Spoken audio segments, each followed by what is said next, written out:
Oops, sorry about that. We had no audio there. What's going on, everyone? My name is Everett. Happy Tuesday, and welcome to the Volleyball Source podcast. I wanted to record this last night, but unfortunately had some technical difficulties. Computer shut down on me a few times, and then I was just like, nah, screw it, it's too late. But today we are going to be talking about some of the Canadians who are currently playing professionally overseas. It was a pretty big weekend for some Canadians, and some of the top names weren't even playing. So we're just going to jump right to it. We're going to start over in Russia. Actually, we're going to start on the men's side with one of the first guys to talk about. The only guy in Russia is Gordon Perrin. Gord Perrin, Mr. Captain Canada, and if you've been following the Russian season for a little bit, you know that he was kind of playing second fiddle in Ufa to Masim Ujai, the Polish right side. But since he left the club, has joined Perugia for the rest of their season. Perrin has really started to take over the leadership role, and we see it in this 3-1 win by Ufa. 22 points for the Canadian captain, as we see here, number 22, right up there. A 62% going 21 for 34. Massive weekend there for Gord Perrin. And it's a good thing for her too. This should be the standings. My bad. As we head over here just to take a look at the standings of where that team sits in the strong Russian league. Obviously, the Russian league is considered as one of the strongest we're seeing. They are down here just on the outside. You see that big pack up at the top here with Fakul and Zenit St. Petersburg, Zenit Kazan, Kuzbas, and Dynamo Moscow. And they're still in the playoff picture, but on the outside looking in, but still 22 point performance by Gord Perrin. That's a pretty monstrous performance for him in Russia. Now, moving on, we've got quite a few Canadians to go through today, so I'm kind of just going to book through them. Moving on, we're going to go to the Italian women's side of the game, and we're going to go check in on Alexa Gray. And now Alexa Gray has been having an absolute monster season in Italy. She is not leading her team in scoring. One of the top scorers in her league is on her team in Camilla Mongardi, but she is 8th in Superlega scoring, or Lega Volley scoring, Lega Volley Femminile scoring this year, and she's been absolutely having a monster season. And they picked up a huge win over Turin this weekend, and it's a 23-point performance by Alexa Gray. Absolutely massive for her, and she continues just dominating over in Italy this year. It started a little bit rocky for her. She started a little bit slow, but needed some time to go in. But we're going to see just down here, 23 points, going 23 for 42. More kills on less attempts than her other partner there. Classic Alexa Gray, just dominating at the net. And as I said before, she is currently in 8th in the Lega Volley in scoring. So great job by Alexa. If you read our article about the Champions League, then you'll know that she is actually the only Canadian. Yeah, the only Canadian who's, playing, if you will, who's moved on to the quarterfinals of the Champions League, and she's 6th in scoring for Champions League. It has honestly might be the best season on record for Alexa Gray. Actually, to be honest, yesterday while doing some of this research, I was doing it on Twitch and had 51 VB comment. He said this year might be the best year for Canadian women having success overseas, and I kind of agree with that. We'll get into a few of them later, but I mean, Alexa is at the top of that list. Her and Kier Van Rijk have really just been dominating in their respective leagues, both in top 10 scoring and both got to play Champions League. But Alexa Gray, this was a really, really important win for Busto. Busto started the season a little bit off, but as you see here, they're sitting at 11-9 with 33 points, and the team that they just beat is up here is Real Mutua Fanara Chieri, but they're in Turin. I don't know why it doesn't say that, but that helped them come within a game of Turin. Sure, they're 6 points back, but still, that's a massive win for Busto Arsizio, especially heading into the Champions League. I'm pretty sure. I think they have to play Eksabaji, or is it Vakufbank? I can't remember. They have to play one of the teams from Istanbul, but still, good. Big up for Alexa Gray, 23-point performance, and they still have a couple of games in their regular season before they head into the playoffs. Now we are going to head over to France real quick. And there is a bunch of games in the French league going on today. And I think actually I'm going to hop on Montpellier's game after this. But Montpellier, if we're just going to jump over here and check real quick. Montpellier is currently leading the French LNV. We're going to see them up here at 16-3. And that's big because there is currently 2 Canadians on Montpellier. And we're going to see here on Friday, MVP goes to none other than Ryan Sclater, and Sclater has been absolutely massive for them, scoring over, I think it's like 336 points, something like that this season. Just been massive, and we see here down here on this box, this scorecard, they played Paris on Friday, Sclater with 18 points. Also seeing Danny Demianenko, not that great on the scorecard, only going 1 for 5, which is very, very rare for Demianenko. If you know anything about how dominant he is in the middle, you'll know that's kind of an off game for him, but he has been a main part of their roster all year long. Alongside Sclater, has even picked up a few MVPs along the way. They're actually playing today. They're going to be playing in just over half an hour time. They're taking on Tours, so that's going to be one of the biggest matches to watch this week in volleyball. And if you want to go check that out, I will. You can head over to our website, and I will link in. I'll watch. It's free on the stream, and I might tune in on Twitch. We'll see how legal that is. That's why I'll do it on a Twitch stream of my own and not via Volleyball Source. But yeah, just looking here, just a quick update on Montpellier. They're continuing to just dominate. They did lose at the end of January to lose that winning streak. They lost to Poitiers, but still they have like a 6-point lead over Cannes. For the a 6-point lead over Cannes, and then a 9-point lead over Tours, and those are the only really 2 teams. Chaumont is another team where we're going to find some Canadians. They haven't been playing as of late. That's where Stephen Marshall is playing currently. Stephen Marshall with 3 Cubans. It's a lot of fun. You'll see down here that they're at 11-7. At one point they were 5-7, so they've won 6 in a row. Absolutely massive for that team, and they are cooking.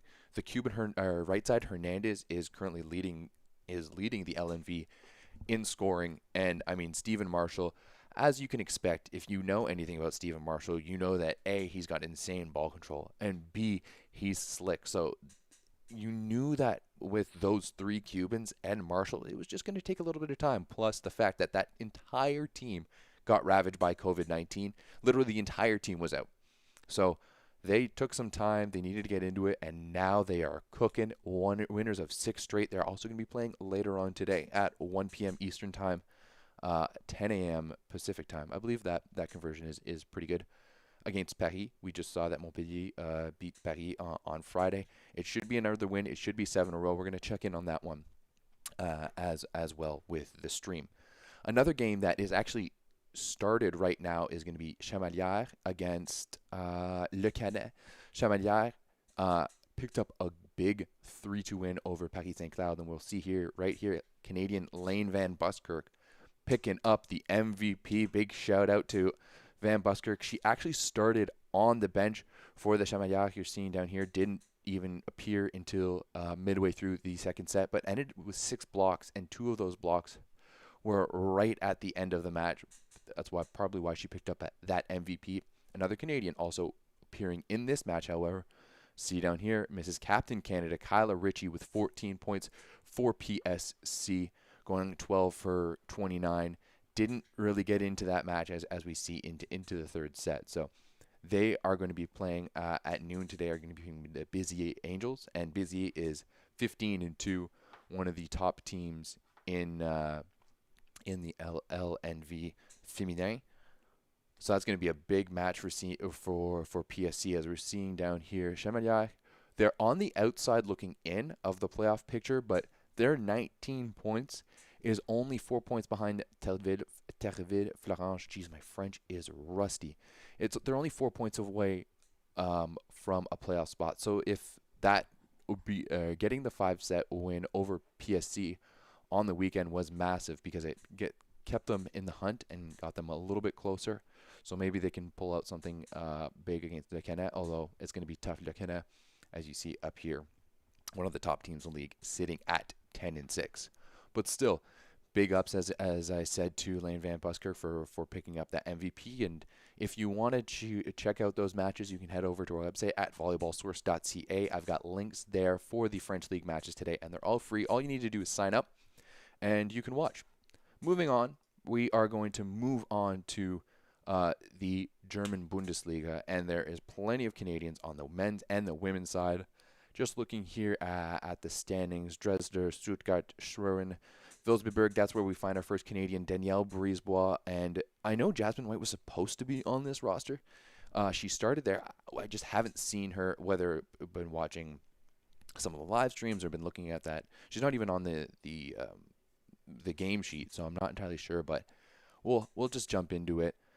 Danielle Brisebois has been an absolute monster for this squad for this year, and we see here as she, once again has done it, leads them to a 3-0 win over Wiesbaden. Of course, Wiesbaden not known as one of the stronger teams in the league, but still, Brisebois leads her squad once again, 18 points, 11 break points, plus 13. She went 13 for 36, so not the greatest attacking, but 4 blocks from the Caledon, Ontario native, former athlete of the UBC Thunderbirds. So I've known Danny Brisebois for a long time, and I'm really, really happy to see her find success. Very, very similar to Jory Mantha, in my opinion, on the men's side, where, no longer Ontario athlete no longer wants to be a part of the national team or isn't a part of the national team and can just focus on their pro career and put out some pretty good results in Germany, which is, we're not at a top league, but the Bundesliga is very, very, very, very, very well respected. So big shout out there to Danny Brisebois, who's been killing it. And I mean, I might even go into a little bit deeper into that because I'm pretty sure she's had some pretty big performances, some 26, 28 point performances. She may have even broken 30. I can't really remember, but I will look into that. Might have to do a bit of a more in-depth look at Danny Brisebois and what she's done this year because it's been pretty impressive. Another impressive Canadian to watch has been, and let's just zoom in on this because that's annoying. We're gonna have to figure out a better way to do this without having this dumb line over there. Like I'm looking like a flag right now. But another good Canadian to watch in the Bundesliga, just going to find her right now, is Kelsey Veltman. Only 11 points in this one for Potsdam, but still, they're playing against Schwerin, a tough 5-set, 15-13 loss to a team that is Champions League hearted. So Veltman has been a starter for them all year long. She's also another Canadian that's picked up a number of MVPs in the Bundesliga this year, playing for Potsdam. Potsdam is not a top club, but it's a threatening club in the Bundesliga, and Kelsey Veltman is a huge part of that. She played last year in Italy in her first year. Of course, Veltman is a product of the Western Mustangs, playing for Melissa Bartlett and that program that has been getting really, really good these past few years. Kelsey Veltman doing some big things in Germany. Might have to just do a bit of a German dive into what's going on because same thing where we head over to the last Canadian on the women's side who's been playing down there, Sarah Kovac. And you know what? She's playing for an Erfurt club where, as you're seeing right now, she's getting a lot of volume, 32 sets. Not the greatest, but it looks like when I see numbers like this where you're making 3 errors and you're getting blocked 6 times and, you're losing to the top team in the league, obviously, like, you're just getting trapped. But I've seen some stats where Sarah Kovac has gone off. I can't remember where Sarah Kovac played university. It was in the States somewhere, but she is a product of the Niagara region. So just a little update in on her. We're just gonna go back to the Bundesliga standings right now. We see the black and white of Erfurt all the way down here at the bottom of the standings. Only 2 victories this year. But Kovac has been one of their bright spots for them all season long. Moving forward to the men's side of things in this Bundesliga, here is the standings. Just real quick, we're seeing Friedrichshafen continues 15-1. They've been pretty much unflappable this season. I'm not entirely sure if anyone in the Bundesliga is going to be able to touch them. Duren, the team in second place, packed full of Canadians. We know that Blair Ban has been a stalwart member of Duren for many years now. Unfortunately, currently is not playing. Blair Ban has been battling some type of injury, and he's just been sitting out mostly. But still, Lucas Van Berkel has been a huge member of that squad. We've seen Craig Island a couple times too, and then another first-year professional, Jordan Deshane, the UBC Thunderbird, former national champion, on that Duren squad as well, sitting in tied for second place with Berlin with 13-4 records. Just with a couple more points, and of course Duren getting that big win over Friedrichshafen, the only team to do so this year. Moving on to a few other results. The first one we're going to be looking at is Hershing down to VCO Berlin, 3-1. Talked a little bit about him earlier. Jory Mantha, man, has been having a great season. He's in his second season right now with Hershing, and has just been killing it. They even did a podcast with him recently and released a bit of an article. But he has carried this team all throughout the season, and they didn't bring him in to be that guy. They brought him in to be a passing guy. They wanted most of the offensive volume to be sitting on the shoulders of Jalen Penrose, and Penrose has done a decent job. When Penrose has been good, he's been very, very good, but he hasn't been that consistent. And I mean, even in this one, we saw that he came out and they brought in Jonas Kaminski on the right side. But Jory Mantha has been so solid for this club all season long, and it's really good to see him getting the recognition that he deserves, because he's played everywhere. Of course, like played for the McMaster Marauders, was an All-Canadian there, then moved on. He's played in Cyprus and in Slovenia, and just in some not great spots. So it's really good to see him have a lot of success and get some recognition in Hershing. And I honestly wouldn't be surprised if we see him sign another contract for a third year there. It's a great club. Obviously, they're doing some good things. They love beer there. It seems like a perfect fit. So big shout out to Jory Mantha, because he's just been absolutely killing it this season. And Hershing right up there. I mean, they're in fourth place. They are a full 10 points behind Berlin, and are 4 points behind them, but still right up there. The best of the rest, if you said, and a lot of that has to do by the former McMaster Marauder Jory Mantha, both on the reception side and on the offensive side. He's had a few massive matches this year, and if you know anything about me, you know that me and Jory go all the way back to club. So I always love putting him up because he's my boy. Moving forward, because there's multiple Canadians playing in the Bundesliga, the Netzhoppers are another team. Now the Netzhoppers are preparing for the DVV Cup, the Cup final, going on the 24th of February. But unfortunately, their starting setter and the guy who's led them there, everyone knows him, everyone loves him, Mr. Byron Keterakis of the UBC Thunderbirds, is currently injured, so he's not even on the roster. Hopefully, I'm really hoping that Keterakis can get back in time for that German Cup final, because he's worked so hard. If you guys don't know, this team has come from behind twice in the German Cup. The first one was in October against Duren. They were down 2-0, came all the way back to win it. It was crazy. It was like 19-17. It was gnarly. And then they did it again against Berlin of all teams. No, Berlin or Friedrichshafen? Berlin. Against Berlin of all teams, where it's down 2-0, and they came back. Ben Patch who? Sergei Grankin who? No, it's all about Byron Keterakis, and it was a pretty massive match. And actually, in that Berlin match, another guy that we saw, we didn't really get to see much this weekend, was James Jackson, Fanshawe volleyball legend. Spent some time at the FTC, currently in his first year as a pro. He comes in off the bench on the right side. And another guy to give a shout out to, he's not Canadian, but he might as well be. He played for the Brandon Bobcats on Team Australia, is Mr. James Weir, number 3 in the middle, picking up 13 points in this one, a 3-1 win over Unterhaching. Unterhaching, VCO Berlin, two of the literally the two worst teams in the Bundesliga. So good job for both those teams to come through and pick up wins. Another place where we've got a couple of Canadians, we didn't really see them much in this one, but still going to talk about it, is the Helios Grizzlies Gießen, home of Mr. Jacob Current. He got 1 kill in this one, coming off the bench. Good for him. Also a guy who's picked up some MVPs this season. So has seen some playing time, has seen some time on the bench. First season, I'm sure he's still figuring out. And then Pearson Ashenko, the big guy in the middle, coming in off the bench, starting towards the end of the game in the 4th and 5th set. 4 points for Ashenko, no blocks, 4 for 7.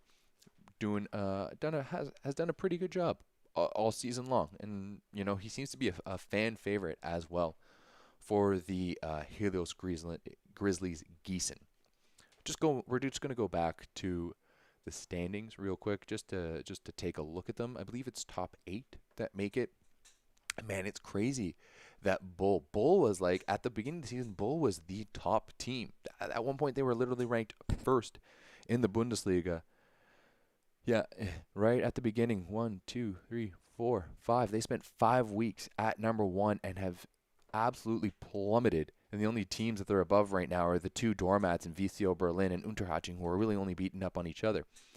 But still, we're seeing Gießen kind of come in, the Netzhoppers, Lumberg, Frankfurt, Hersching. I feel like this pack right here is so close, and anyone can beat anyone. Lumberg, another team where we've got some Canadians playing. Libero Tyler Kozlowski has really made, I think he's in his 3rd year there. Usually we see way more Canadians playing for Lumberg. Unfortunately not at this time, but Kozlowski's still holding down that fort. I wonder if he's still got his coffee shop. A couple years ago he had his own coffee shop in town, which is dope. Wake up, make some coffee for the locals, chit chat a little bit, go to practice, lift, come back, make a little bit more coffee. They come to watch you on weekends. That sounds great. Like way to get into the culture there. Be a member of the community. And I think that's actually all we've got to talk about in the German Bundesliga on the men's side. Yeah, it is. Perfect. Well, then we are going to move on. I guess all that's left to talk about, I mean, to be honest, there's plenty to talk about. There's plenty of people in Turkey, Denmark, Switzerland, Austria, but we can't talk about all of them at once, and there's other things that need to be done. But the Czech League is where there is quite a few Canadians. Right off the bat, although he's not a Canadian, but we do have to shout him out, Monsieur Vincente Paraguer, Vichot. I just like to call him Vichot because that's what his coaches called him at Laval, and he has been absolutely killing it. You're going to see right here in second for scoring, or for points per set in the Czech League, with averaging 4.13 points per set, has had a total of 339 points this season. Another guy you're going to see, another Canadian you're going to see just on these lists right here, Lars Bornemann on the serving aces, and that's mainly because of his last match, and they were closing up the regular season in the Czech Republic. But man, Lars Bornemann went absolutely off. You can check on our Instagram page about this. You can see it right here. 29 points. He went 18 for 30. He did get blocked 3 times, but no errors. And I think there's a very good distinction between those two things. And I think if you're watching this and you're a volleyball fan, you know what that distinction is. So that's massive. 18 for 30, no errors. Huge. But then you come down here, 9 aces. 9 aces for Mr. Bornemann, leading his team to a 5th place finish in the regular season. Absolutely huge. And of course, if you come down here, the guy who's getting even a little bit more volume, second in scoring, Mr. Vichot. So you've got that U Sports 1-2 taking the Czech League by storm. So obviously had to give a big shout out to Bornemann. 28 points, massive performance.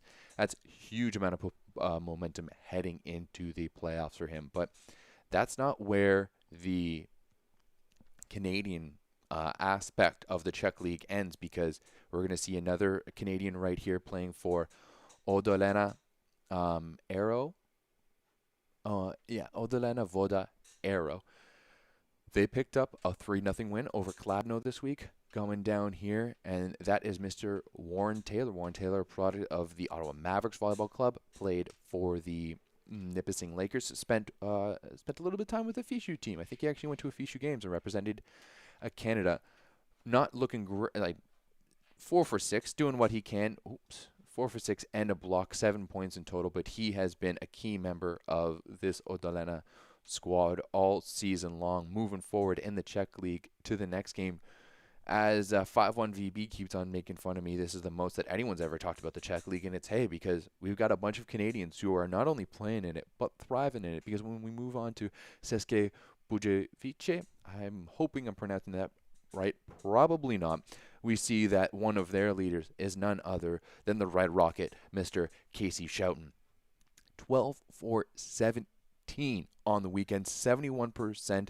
Once again, no errors. And I mean, they're playing Borneo, one of the lesser teams in the league. 15, 14, and 21 were the score or the set scores, but still 13 points. His team actually finishes second, so they get a bye through the first round of the playoffs. We're going to touch in on that for a second, but it doesn't end there for the Canadians, because if you've followed our coverage a little bit from the Champions League, you'll know that there is one more Canadian playing in Czech Republic, and that is the man, the myth, the legend, Mr. Mark Wilson, the former Guelph Griffin, who has really found a home for himself in the Czech Republic. Only 5 points in this match for Karlovarsko over Liberec, and that is a big win for them, because Liberec is a team that in the past few years we've seen in the Champions League. So that's a team that has won the Czech League before and has had some success. But still, we're seeing Mark Wilson, 5 points in this one. Not the greatest, but he is also a middle. So important to remember that. Just obviously had to give him a shout out. Now, this is the last one I wanted to. These are the last league that I want to talk about today. So we're going to go into the playoff structure a little bit. It took me a little bit of time looking at this yesterday on the Twitch stream to figure it out, but here's how I'm guessing it's breaking down. The first, actually, before this, we are going to go look at the standings. I'm going to be able to break it down a little bit easier. So the way it works, I believe, is that first and second place gets a bye, and then teams 2 through 6. So Liberec, Prague, Ústí nad Labem, which is the team, I didn't say that before, I don't think, where Lars Bornemann and Vyšov play. Ústí nad Labem and Ostrava all get a bye, I guess, or are all in the quarterfinals. Yeah. And then these 4 teams, Odena Voda, Kladno, Borneo, and Beskidi are have a playoff. I believe that's how it works in the Extraliga men. Oh no, that's playoffs. You can tell that we're at the end of this this episode, because it's starting to spiral down a little bit. But yeah, as we look here, we'll see that in the first round, Odena Arrow is taking on Beskidi, Kladno is taking on Borno, and that is going to be a best of 3 series. Then in the second round, Liberec is taking on Ostrava, Prague is taking on Ústí nad Labem, and what I'm guessing is that also in that round is that the winner of round 1, so the winner of these 2 matches will have to play České Budějovice and Karlovarsko, the 2 top teams in the league. That's what I'm guessing. Do I know that for 100% fact? No, because I haven't researched it that well. But just from what I'm looking at here, that's what I'm guessing.